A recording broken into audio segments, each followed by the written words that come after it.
अस्सलामुअलैकुम सज्जनों बेलिए तो मित्रों ਤੁਹਾਡਾ ਕੀ ਹਾਲ ਚਾਲ ਹੈ। ਉਮੀਦ ਹੈ ਸਾਰੇ ਠੀਕ ਠਾਕ ਹੋਣਗੇ, ਵਧੀਆ ਹੋਣਗੇ। ਲਹਿੰਦੇ ਪੰਜਾਬ ਤੇ ਚੜ੍ਹਦੇ ਪੰਜਾਬ ਨਾਬ ਅੱਜ ਮੈਂ ਹੈਗਾ ਮੁਲਤਾਨ ਔਲੀਆ ਇਕਰਾਮ ਦਾ ਸ਼ਹਿਰ ਮੁਲਤਾਨ ਤੇ ਮੁਲਤਾਨ ਦੇ ਸਭ ਤੋਂ ਪਹਿਲੇ ਅੱਜ ਜਿਹੜਾ ਵਲੌਗ ਬਣਾਉਣ ਲੱਗਾ ਮੁਲਤਾਨ ਦੇ ਮਸ਼ਹੂਰ ਸੋਨ ਹਲਵੇ। ਇਹ ਦੇਖੋ ਜਨਾਬ ਇਹ ਸੋਨ ਹਲਵਾ ਹੈ ਤੇ ਇਹ ਦੇਖੋ ਜਨਾਬ ਬਹਿਜਾ ਹੋ ਗਈ ਹੈ। ਤੇ ਮੁਲਤਾਨ ਦੇ ਸੋਨ ਹਲਵੇ ਜਿਹੜੇ ਨਾ ਬੜੇ VIP ਹੁੰਦੇ ਤੇ ਬੜੇ ਆਲਾ ਹੁੰਦੇ। ਤੇ मैं अज इब्तदा सोन के हलवे तो करन दिया है। देख सकते हो सोन हलवे खाओ तो माला माल हो जाओ। मुल्तान के मशहूर सोन हलवे क्या बात है, ज़बरदस्त।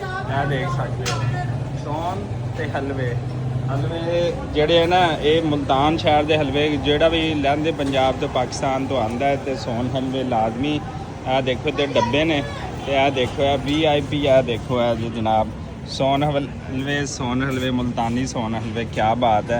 भाईजान बनाते हैं। अस्सलाम वालेकुम जी, की हाल चाल है, ठीक हो भाईजान? आला किस्म का सोन हलवा बनाते हैं। देखो की ना है अपने सोन हलवे का? मुल्तानी सोन हलवा। नहीं स्पैशल ना दसो ना जिथे लोकेशन ते तुसी होंदे हो। अच्छा चलो जी माशाल्लाह ज़बरदस्त हो गया। भाई दी चाय ਤੇ ਭਾਈ ਦਾ ਸੋਨ ਹਲਵਾ ਤਾਜ਼ਾ ਬਣਾਉਂਦਾ ਤੇ ਤਾਜ਼ਾ ਹੀ ਸ਼ਾਮ ਨੂੰ ਨਿਕਲ ਜਾਂਦਾ।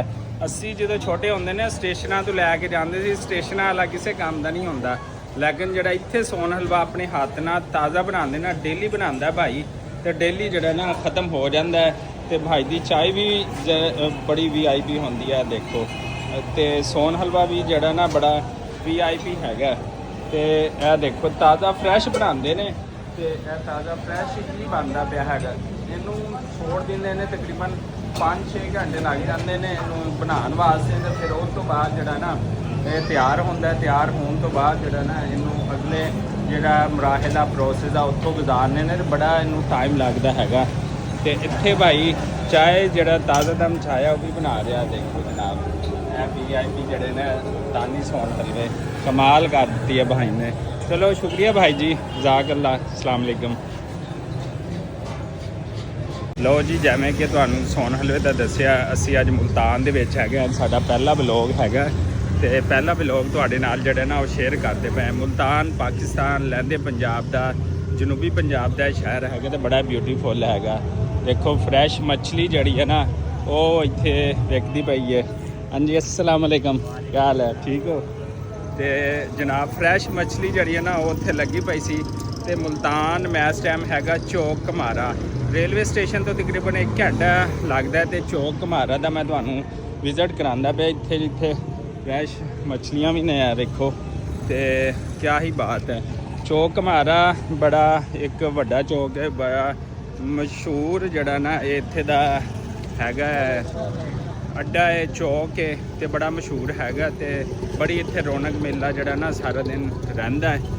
तो असी इस टाइम उत्थे मौजूद हैगे। मैं क्या अज पहला दिन हैगा साडा मुल्तान शहर दे विच। छोटी मोटी अब दे दईए तुहानूं एंट्री दस दईए कि अज असी चौक घमारा वेखो यह लग्या पिया चौक घमारा। अस्सलाम वालेकुम, क्या हाल है जी? तो चौक घमारा दे विच असी इस टाइम मौजूद हैगे अलहमदुलिल्लाह। तो अज साडा छोटा जिहा मिनी व्लॉग हैगा ये तुहानूं अपडेट देंदा पिया कि असी मुल्तान शहर दे विच होवांगे ते उत्थे जिहड़ा अस्सलाम वालेकुम